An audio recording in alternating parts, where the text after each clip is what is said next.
ስለ ሴቶች ግን አስበህ ታውቃለህ? ረመቱልኛ ምን ያህል እንደሚቸገሩ።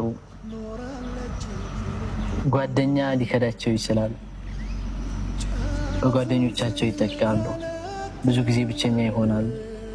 ለቤተሰቦቻቸው ለማስረዳት ቤተሰቦቻቸው ቦታ ይሰጧቸው። ምናልባት እኛ ወንዶች ነን፣ ወጣቶች ነን፣ ወጣ ብለን እየሰራን እንደዚሁም ደግሞ ስለ ችግራችን ስለ ሀሳባችን የምንወያየው ሰው ይኖራል። ነገር ግን ሴቶች ሲሆኑ ይመስለኛል ብቸኝነትና ድብርት በጣም ያጠቃቸዋል። በጣም ከባድ ነው። ህይወት ዝም ብሎ እንደሚታሰበው አይደለም። ምናልባት ዛሬ ላይ እኛ የተወሰኑ መሰናክሎች ናቸው ያጋጠሙ። ነገር ግን ነገ ከነገ ወዲያ ምን አለ በሞትኩኝ የሚያስብሉ ችግሮች ሊመጡ ይችላሉ። አላህ ይጠብቅ። የዛኔ ምን ሊወጣን ይሆን? የሰው ልጅ ብዙ አማራጮችን የሚፈልገውና የሚጠቀመው ወዶት አይደለም። በጣም ብዙ ነገራቶች አሉ። ወጣት ስትሆን እንዳልኩ ማንም አይረዳህም።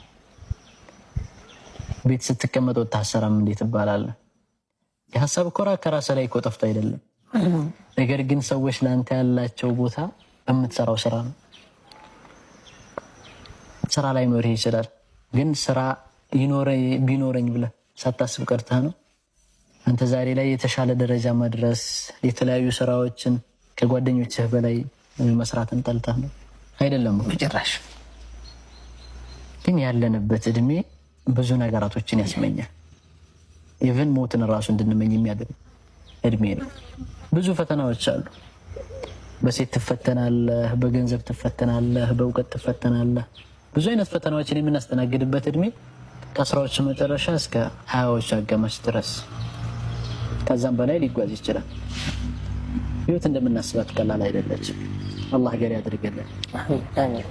የሰው ልጅ ስደትን የሚመርጠው፣ የሰው ልጅ ከቤተሰቡ ጋር ተጣልቶ የሚወጣው፣ ሁሉም ሰው ጎረመሰ ተብሎ የሆነ ስድ ተደርጎ ስለተጣለ አይደለም። አንተ ስታስበው የነበረውን ሀሳብ ሌሎች መጥተው ለምን ይሄን አትሰራም ይሉሃል።